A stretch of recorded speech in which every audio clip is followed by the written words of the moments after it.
हिसाब से वेंकटेश अय्यर खेल रहे थे, वो उनको टारगेट करते, जरूर करते इनको टारगेट, लेकिन ठीक है, तो बाकी को भी तो टारगेट किया ना, इन्हें भी कर लेते। कंपेयर टू अदर प्लेयर ये सबसे कम अनुभवी खिलाड़ी है, तो शायद इसलिए 2 ओवर दिया इनको। आज आप किसको सपोर्ट कर रहे हैं? मैं तो मुंबई को सपोर्ट कर रहा हूं। जीतने वाली टीम को आप? नहीं, मैं कल बोल के गया था। नहीं, इन्होंने बोला था कि मुंबई को सपोर्ट करें, क्योंकि मैं इनके टीम को सपोर्ट करती हूँ ना, आरसीबी। अच्छा, तो चलिए मैं ये ईशा से पूछ लेता हूँ कि ईशा ने मुंबई को सपोर्ट किया था कि नहीं किया था? बिल्कुल मुंबई को सपोर्ट किया। सही बोलना है, सही। इस तरीके की फॉर्म मुझे पिछले मैच में रोहित शर्मा की देखने को मिली थी, तो बिल्कुल मैंने सपोर्ट किया था और ये उम्मीद जताई थी कि जीतेगी मुंबई इंडियंस, और आज वही हुआ। जीत का खाता खुल गया आपका भी?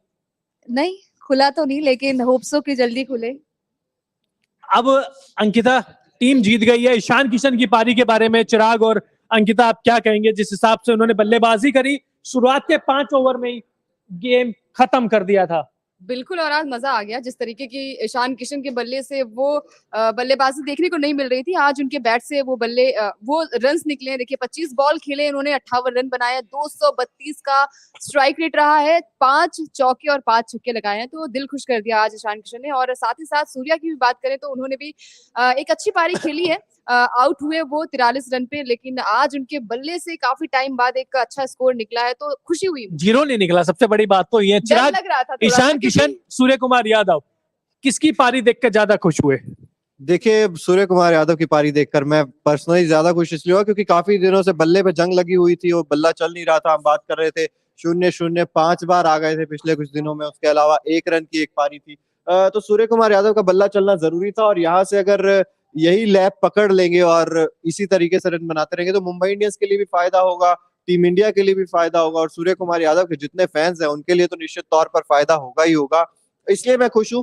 हालांकि देखिए, ईशान किशन ने जो स्टार्ट दिला दिया था उससे काफी ज्यादा फायदा मिला सूर्य कुमार यादव को, क्योंकि वो एक्सेलरेट कर पाए अच्छे से। उसके रिक्वायर्ड रन रेट का कोई प्रेशर था नहीं, और आज सूर्य कुमार, मतलब वो कहते हैं ना टिपिकल सूर्य कुमार यादव दिखे आपको, जो लेग साइड में शॉट्स खेल रहे थे अपने, तो परफॉर्म तो बहुत अच्छा किया है सूर्य कुमार यादव का। लेकिन मैं आज का, कम से कम आज की जो इनिंग का हीरो मानता हूं वो ईशान किशन को मानता हूं, क्योंकि अगर पावर प्ले का इस्तेमाल अच्छे तरीके से नहीं किया जाता तो शायद मुंबई के लिए मैच जीतने में परेशानी होती, और शायद इस बात से अंकिता भी वाकिफ है।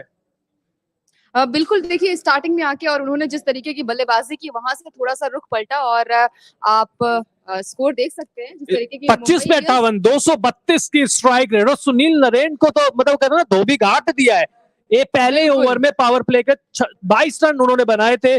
जब आप अपने मेन बॉलर को ही, मतलब विरोधी टीम के मेन हथियार को ही ध्वस्त कर देंगे तो उसके बाद मैच जीतना तो आसान बन ही जाता है। श्वेत शर्मा 4 ओवर 27 रन, एक बार फिर उन्होंने अच्छी गेंदबाजी करी, 2 विकेट भी लिए। वरुण चक्रवर्ती आज कोई मिस्ट्री चली नहीं, 4 ओवर में 38 रन, 1 विकेट, पिटे ये भी हैं। आंद्रे रसेल बल्लेबाजी का ये आपको आंकड़ा दिखा रहे हैं, 11 गेंद पे 21। हालांकि आंद्रे रसेल से इससे ज्यादा की उम्मीद की जाती है, 11 पे कम से कम 30-35 तो बनने चाहिए जिस नंबर पे वो आए थे। आज रिंकू सिंह को क्या हो गया था?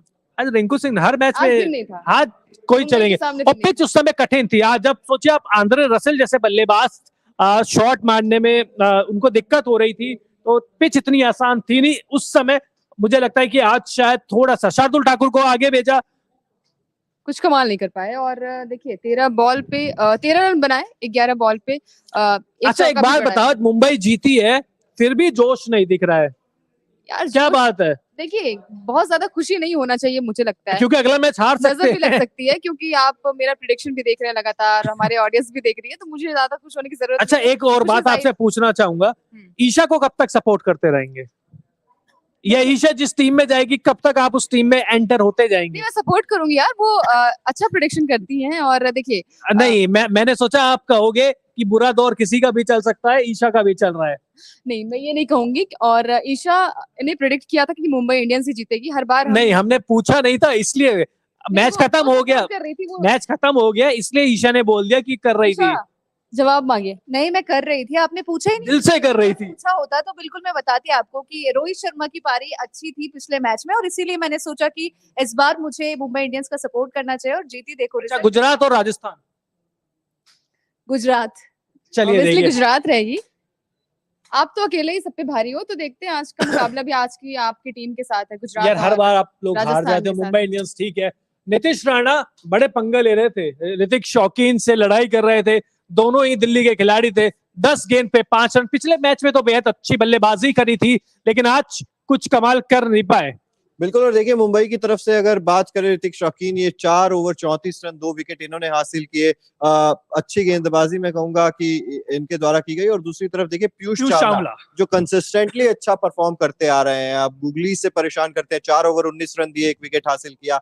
कंसिस्टेंसी क्या कहें कि भाई एक्सपीरियंस है या कि पीयूष चावला का बेस्ट अभी आप देखने को मिल रहा है। और मुझे लगता है कि मुंबई की टीम में शायद एक स्पिनर, पूरे स्क्वाड में एक बहुत मिसिंग है, क्योंकि एक वर्ल्ड क्लास स्पिनर आपको चाहिए। आप बाकी सारी टीमें देख लीजिए, राजस्थान रॉयल्स में अश्विन है, चहल है, गुजरात में राशिद खान है, तो बाकी भी आप केकेआर में 3 स्पिनर्स है, दिल्ली में कुलदीप अक्सर है। इस टीम में एक वर्ल्ड क्लास स्पिनर की कमी है। और मुझे लगता है कि कहीं आने वाले जो वक्त में ये टूर्नामेंट जैसे जैसे आगे बढ़ेगा, मुंबई इंडियंस को दिक्कत होती जाएगी, क्योंकि वर्ल्ड क्लास स्पिनर आपको चाहिए। पीयूष चावला मुझे लगता है अकेले पड़ चुके हैं। बिल्कुल अकेले पड़ चुके हैं पीयूष चावला, और स्पिनिंग में कोई साथ दे नहीं रहा है। वहीं तेज गेंदबाजों की भी बात करें तो रायली मेरिडिथ भी रन खा रहे हैं। इसके अलावा हम देख रहे हैं कि बाकी बल्लेबाज जो गेंदबाज है वो भी उतना ज्यादा अच्छा परफॉर्म करके दे नहीं रहे। तो समस्या तो मुंबई के कैंप में गेंदबाजी में निश्चित तौर पर है। अनुभव है कहाँ? आपको अनुभव दिख ही कहाँ रहा है? आप एक भी गेंदबाज बताइए। मैड्रिड को अनुभव नहीं है, चाहे इंटरनेशनल क्रिकेट ले लीजिए, वो बीपीएल में जो चमके। उसके बाद आज येंसन खेल रहे हैं, उनको भी कोई अनुभव नहीं है। किसमें? एक पीयूष चावला को छोड़ दीजिए, गेंदबाजी आपको आप किसी भी सपाट पिच पे खेले तो मुझे लगता है कि मुंबई इंडियंस का बॉलिंग अटैक ऐसा है जो एक मैच में शायद 300 रन भी खा जाएगा। इतना वीक मैं कह सकता हूं कि इनका बॉलिंग अटैक है, और इस टूर्नामेंट का सबसे वीकेस्ट बॉलिंग यूनिट में इनको बोलूंगा। बिल्कुल वीकेस्ट बॉलिंग यूनिट नजर आ भी रही है। और आज तिलक वर्मा की बात करें, जिनसे एक्सपेक्टेशंस बहुत ज्यादा है, हालांकि एक डिसेंट पारी खेली, 25 गेंदों में 30 रन इन्होंने बनाए 120 के स्ट्राइक रेट से। और अगर कमेंट सेक्शन में जाए तो सूर्य के बल्ले से आग निकल रही है, प्रदीप गॉडसे जी लिख रहे हैं। तो निश्चित तौर पर आग निकल रही है। और आज तो कप्तान थे, तो ये हो गया कि भाई कप्तानी पारी खेलनी पड़ेगी आज तो। खेली भी है, कप्तानी पारी खेली भी है, क्योंकि उस वक्त अगर ये अपना अटैकिंग अप्रोच नहीं रखते तो बहुत सारी चीज थी। लेकिन आज सूर्य चमका है तो इसके बाद देखिए, सूर्य चमका है तो रन भी बनेंगे, और क्या, और रन बनते रहेंगे। सामने क्या हो रहा है आपके सामने? यही हो रहा है कि आपकी जो टीम है वो हार रही है। अरे क्या जवाब दिया है। चलिए, अब ईशान किशन की तारीफ हो गई सूर्य कुमार यादव की। कमेंट्स भी ले देते हैं। हाँ, लीजिए। प्रीतम कुमार कह रहे हैं कि मेरी चाहत कबूल हुई। कौन से चाहत? मुंबई को जिताना चाह रहे थे। अच्छा। वो चाहत कबूल हुई। चलिए आप मेरे साथी हैं। आपका जोश कहाँ है अंकिता? आप मतलब मुंबई मुझे लग रहा है, इनको लग रहा है तुक्का लग गया। कोई तुक्का नहीं लग रहा है, मुझे कॉन्फिडेंस था कि जीतेगी, और जीत भी गई। नहीं, अगर ये कॉन्फिडेंस दिल्ली के खिलाफ होता तो भी समझ में आता था। केकेआर तो अच्छी टीम है यार, कॉन्फिडेंस नहीं करना है। हार के आ रही पिछला मुकाबला, आप ये भी तो देख लो। मुंबई इसके पिछले वाले मुकाबले भी जीत के आई थी दिल्ली से। अच्छा, वेंकटेश अय्यर की बात करें तो देखिए, जितनी ज्यादा इस तारीफ की जाए, क्योंकि शतक जड़ा है उन्होंने, और ये शतक उन्हें भी याद रहेगा हमेशा के लिए। और क्योंकि एक अच्छी पारी खेली, इंडिया भी खेल चुके थे, उसके बाद ड्रॉप हुए, तो हार्दिक पांड्या का रिप्लेसमेंट। बिल्कुल। और अगर यहाँ पर वेंकटेश अय्यर इसी तरह से खेलते रहे तो एक बार फिर से वापसी भी हो सकती है टीम इंडिया में, क्योंकि पिछली पारी जो आई थी वो भी एक अच्छी पारी थी गुजरात के खिलाफ। जी बिल्कुल। और इस सीजन में अब तक शानदार प्रदर्शन किया है केकेआर की साइड से। कई बार ऐसा लगा है कि अकेले ही लड़ रहे हैं, अकेले ही खेल रहे हैं। तो मुझे लगता है कि बहुत सारी चीजें आपको देखनी होगी। और वहीं अगर बात की जाए वेंकटेश अय्यर, सबसे जो अच्छी चीज है वो लगा अप्रोच, जो अटैकिंग अप्रोच के साथ आते हैं, क्योंकि बीच में फंसते थे, ऐसा लगता था कि अपना नेचुरल गेम नहीं खेल रहे, टाइम लेते हैं, उसके बाद एक्सेलरेट करने की कोशिश करते हैं, वो उनका नेचुरल गेम है नहीं। यहाँ आते के साथ ही ताबड़तोड़ बल्लेबाजी करना स्टार्ट कर देते हैं। तो तारीफ वेंकटेश अय्यर की बनती है। केवल 51 गेंद पे 104, अगर ये आउट नहीं होते तो स्कोर 200 पार जाता, मुंबई इंडियंस हारता। और अंकिता रो रही होती दोबारा। रो नहीं रही होती, वो तो होना ही नहीं था, बिल्कुल भी नहीं होना था। जिस तरीके की आज गेंदबाजी की है, भले दिया था एक बार कर दिया था, लगा, हाँ, सांसें अटक गई थी कि सेंचुरी मारा, उसके बाद तो लग रहा था कि 200 के पार आंकड़ा जाएगा, लेकिन फिर उसके बाद धीमी शुरुआत और लगातार सारे प्लेयर्स आउट होते गए, तो वहां से थोड़ा सा मैच ये लगा कि अब इतना ज्यादा स्कोर नहीं हो पाएगा और मुंबई भी इसको बीट कर सकती है। तो देखिए, आज का मुकाबला जो था यही था कि मेरी टीम जीत गई, मुंबई इंडियंस, और केकेआर को फिर से हार का सामना करना पड़ा। पॉइंट्स टेबल पर थोड़ा सा उलटफेर तो जरूर होगा।